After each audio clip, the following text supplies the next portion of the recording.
बड़े कैनवास पर अगर बिहार में चढ़ते क्राइम के ग्राफ को उकेर कर देखा जाए तो आंकड़े और भी ज्यादा गंभीर बातें बयां कर रहे हैं। एनसीआरबी की रिपोर्ट पर नजर डाल लेते हैं। 2005 से 2022 तक कुल अपराधों में 323% की बढ़ोतरी हुई है।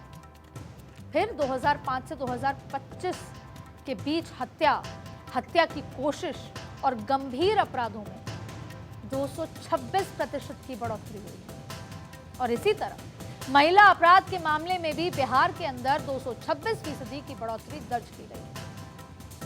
हाल ही में जो 5 लोगों को मारा, जिसमें एक महिला को डायन कह के मार दिया, और ये वो सरकार है जो 2005 आपको याद होगा कि गुलाबी साइकिल बांटी थी और महिला को सशक्त किया था, शराबबंदी हुई और न जाने क्या क्या, जो अब तक डोमिसाइल का जो आरक्षण दिया है, अब तक महिलाओं वाली सरकार रही है। लेकिन अपराध मैंने आपको बताया 226% की बढ़ोतरी दर्ज की गई। और बीजेपी या एनडीए कहें, बीजेपी जेडीयू का जो अलायंस है वो जंगल राज याद दिला रहा है आरजेडी वाला, और अब वही आरजेडी कांग्रेस ये वाले जंगल राज की बात कर रही है कि 2025 में लगातार अपराध, हत्या, इन तमाम चीजें की ये फेहरिस्त है।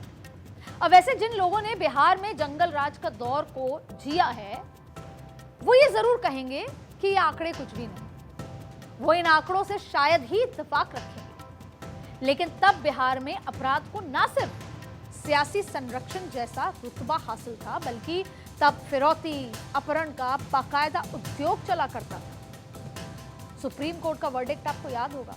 सुप्रीम कोर्ट ने संज्ञा दी थी जंगल राज, और जब नीतीश कुमार बिहार के मुख्यमंत्री बने तो उन्हें क्राइम कंट्रोल करके अपनी छवि सुशासन बाबू वाली गढ़ी थी। और यही वजह है कि 2005 से लेकर अब तक लगभग मुख्यमंत्री वही रहे, सुशासन।